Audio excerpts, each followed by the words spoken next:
This week is off to a wild start. NASCAR came out this morning and revealed new policy changes, new rules changes for 2019, and even offered a glimpse into what the future might hold.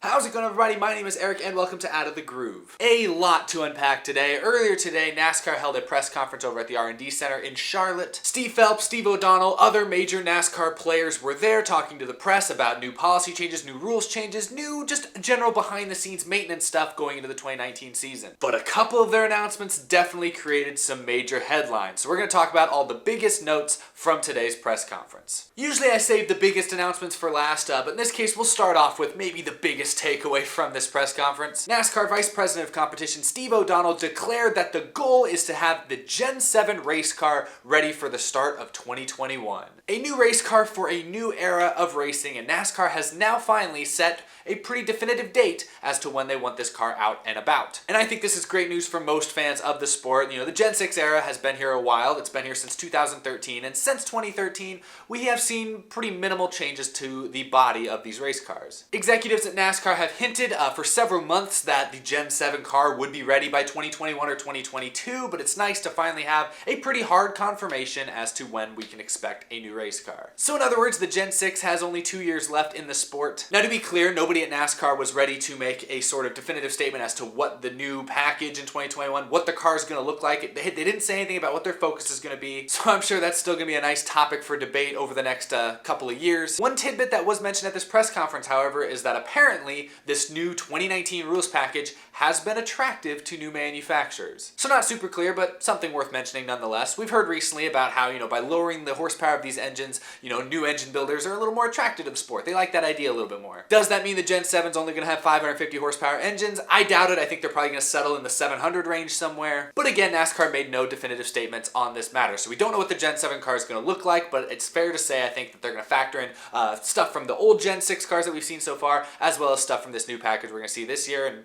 hopefully combine the best aspects of both. Now, another update that came out of this press conference has to do with the new group qualifying procedures for the 2019 season. And now, this is something I hadn't really thought about too much until recently, but it's definitely something that needed to be addressed. With the new high downforce, lower horsepower package at a lot of intermediate tracks, drafting is going to come into play, and that might throw a wrench into the group qualifying format we've seen in recent years. NASCAR announced earlier today that they are not changing the group qualifying format. For all tracks other than Talladega and Daytona, we will still see group qualifying the way we basically do now. The only difference now is that they are shortening the time of the first round. It used to be you'd go for about 20 minutes in round 1, then they'd split the field down to 24, 10 minutes in round 2, and then usually 5 minutes in round 3. New rule change, it's only going to be 10 minutes for round 1 and 10 minutes for round 2, and then round 3 will still be 5 minutes. So they're shortening that first round. Also, the length of time between rounds has been shortened from 7 minutes down to 5 minutes. But that being said, NASCAR is not changing the actual rules itself around group qualifying. Cars are still going to be allowed to go out on track for as long as they want, run as many laps as they want, and the fastest lap they run will be their lap that stands. So what I think we can expect is a lot of teams are going to try working together to form little drafting groups, especially at these bigger tracks like Auto Club, Michigan, and maybe even some of the mile and a halves.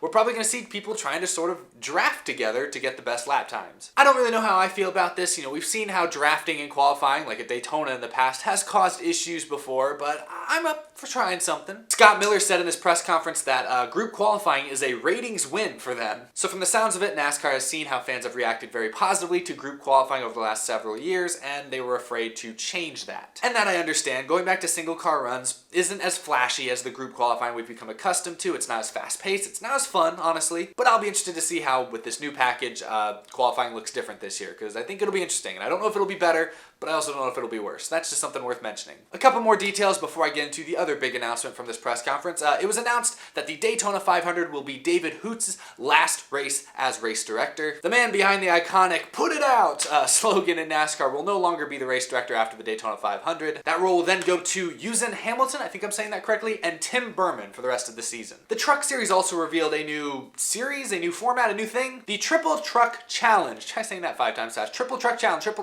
The Triple Truck Challenge is new this year. It will take place during a 3-week stretch in the middle of June where the Truck Series goes to Texas, then Iowa, and then Gateway Motorsports Park. And basically this new little deal is for any Truck Series regular to earn a bit of extra cash from winning one of those 3 races. If a Truck Series regular wins one of those 3 races, they get a $50,000 bonus. If a Truck Series driver wins 2 of those 3 races, they will get a $150,000 bonus. And if a Truck Series driver manages to sweep all 3 races, they will win $500,000 on top of what they would get just from winning, generally. So pretty sweet bonus, especially for a series that has less funding than some of the other top NASCAR series. So I'm sure a lot of those Truck Series teams, especially some of those smaller teams, gotta be looking at those 3 races with big eyes. $50,000, $150,000, $500,000, that's a lot of money to a Cup Series team. For some of these truck teams, that could honestly make or break their program. So kind of cool to see Gander Outdoors, the new sponsor of the Truck Series, kind of promoting this new idea. I think it's a great plan. Also revealed at this announcement, the Dash for Cash in the Xfinity Series will once again return. That will take place at Bristol, Richmond, Talladega, and Dover this year. So we can expect that to go basically how it has in years past. And now I want to wrap up my show by talking about one of the biggest announcements from this press conference. Arguably the biggest announcement in my opinion, because these new rules changes are going to take place starting this year in 2019. Steve O'Donnell said that they are changing the culture on post-race penalties. Something that was rumored a while ago,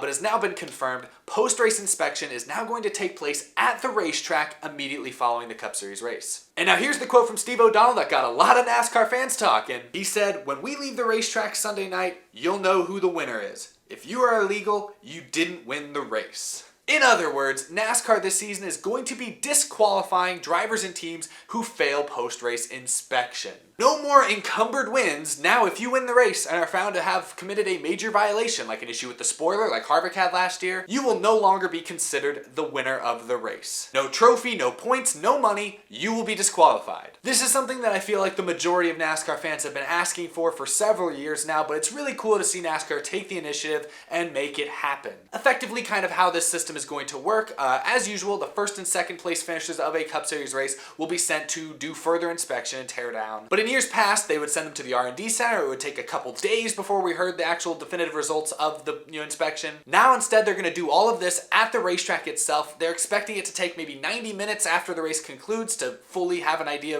of whether the car was legal or not. And they're going to do this again for first and second place finishers in every single race. And now, similar to years past, they will also be taking a third car to the R&D center this time. Usually it'll be a random car from somewhere in the field, but they did say it'll more often than not be third or fourth place finishers in a race. This random car will be taken to the R&D center and they will do the traditional full-on tear-down inspection. And if they do happen to find a violation with this car, NASCAR said they won't penalize them right then and there. Instead, they will just issue a formal warning to all the teams to not do whatever thing this car was caught doing. Now, if during the post-race inspection at the track, if the first place car is found to be illegal, say, the rear end's not aligned, the spoiler's messed up, or whatever major penalty they find, they will right then and there disqualify from the race and will instead bestow the trophy, the money, the points, all that to the next highest finisher, ideally second place. If second place also has a penalty, I guess then they'll go to third place or however far they have to go, but that's how things are going to happen next year. If the winner or the second place car is found to be illegal, is disqualified, they will then be granted last place points and last place prize money. Also, if you're disqualified, you lose any of the stage points that you might have gathered during that race. So basically, if first place is found to be illegal,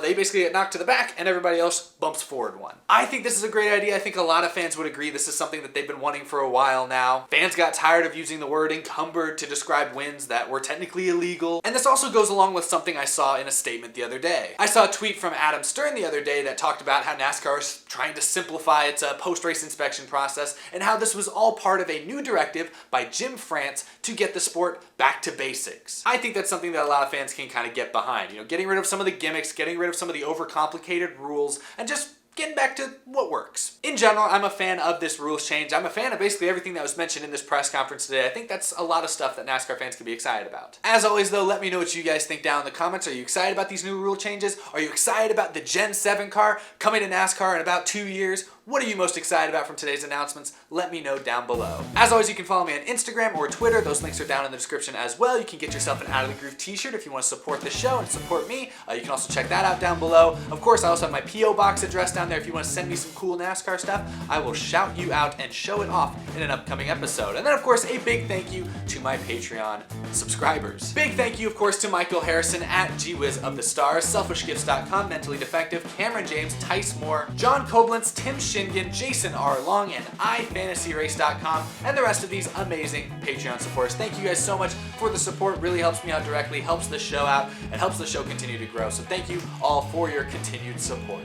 That's all I have for today's episode. Thank you guys so much for watching. I'll hopefully a couple more episodes up later this week. I also have some exciting announcements, not just for this show and this channel, but also for the NASCAR Weekly podcast that I'm a part of with Black Flags Matter, Danny B Talks, and The Iceberg. A lot of exciting things over there. Go subscribe to those guys if you're not already. We do a live stream podcast. We rotate channels between the four of us, so if you're subscribed to all four of these guys, you will not miss any episodes, and we have a couple of very exciting things coming up in future episodes. So thank you all for the support, as always. I'm excited to see where this show and where this YouTube NASCAR community is going to go next. I think big things are in store. Thanks for watching, everyone. See you guys again later this week.